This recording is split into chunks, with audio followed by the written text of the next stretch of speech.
anybody who says that these are small protests, hey, like, look at all these damn people. Why are they announcing it? I told You know why they're announcing you. it? Because this is a Christian thing you gotta understand.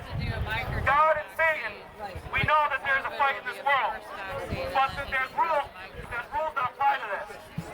You have to admit what you're doing. You can't trick anybody into getting the mark of the beast. You can't trick anybody into following Satan or Lucifer. Now this might be deep, but he has to announce it. That's why they're coming out and announcing their game plan, even though we see that it's not the way we want to go. We know that it's bad for society. They're admitting that they're going to kill us through a vaccine and depopulate the world. That was admitted. TED Talks 201. Now the latest thing, after they said Bill Gates announced that, he said, you know what? We're going to, the coronavirus is going to be the major thing. That's going to be a problem with the world, and we'll have to develop a vaccine. That was at TED Talk #1. And he said to Stephen Colbert said, hey Bill, how did you guess that? How did you guess it? Well, we know how he guessed it because he funded it. He funded the Wuhan lab. But what else did he say? What's the next problem? He goes, the next thing will be a bioweapon. So he's calling it now and saying that if we don't stop it now, if we don't nip it in the bud, the next thing will be a bioweapon. That's his words, not mine. So on that note, thank you everybody for being here. I'm going to make another announcement. As we said, we have these cards going around. Facebook is censoring our words and eliminating our groups. The Reopen group from Michigan. But you gotta get up. Reopen New York! Sit down over here. Reopen New York! The Reopen group. Here's my friend. He's coming back later. The Reopen group, Michigan, was deleted. It had 380,000 members because they do not want us to do what we're doing here because there's strength in numbers. This is a political optic right now that the news are seeing, and they get to see all these people. What's up? Anyway, this is a political operation right here. So they see what we have. We have groups of people. We have people that care.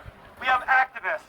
So I just like to say that there's a new social media platform for conservatives heading towards this election, so that in case we get eliminated, like for example, I tried to go live for this. We were banned for 21 days to go live. He was banned for 20. I gave it to him. He was banned for 21 days going live. She was banned for 21 days going live. But you know, but everybody else can go live. AOC can go live. Everybody else can go live, even though it's promoting hate and destruction of the country. So what I'm saying is, we know that there's shadow banning, and we know that there's censorship. So we want to be in these gulags, these social media ghettos, meaning you can only make it so far. Your post can only be shared so many times. Then we're going to understand it's going to be eliminated one day. And then all these people right here you see are not going to be able to meet up with each other again. So the platform is privately owned and operated, and it has its own private server space, and it's called the Right Connection, rightconnection.online. Now, you know what? It has some fancy things, but it doesn't have all the fancy things. But what it's going to be doing is we're going to look for leaders in different areas that are activists, that are going to work together, and we're going to base it on state, city, town, and congressional district. So all you guys, if you could just make it out, check it once a week, or it doesn't have to be every day, but eventually it'll grow. And this is what the Republican Party is going to be using as a platform going forward. Right Connection, thank you very much. And we have a beautiful speaker here who'd like to talk about some of the tragedies that are going on with mental health in New York and what COVID-19 is doing to our people and our children. So thank you very much, and God bless. Thank you, brother. Down with China!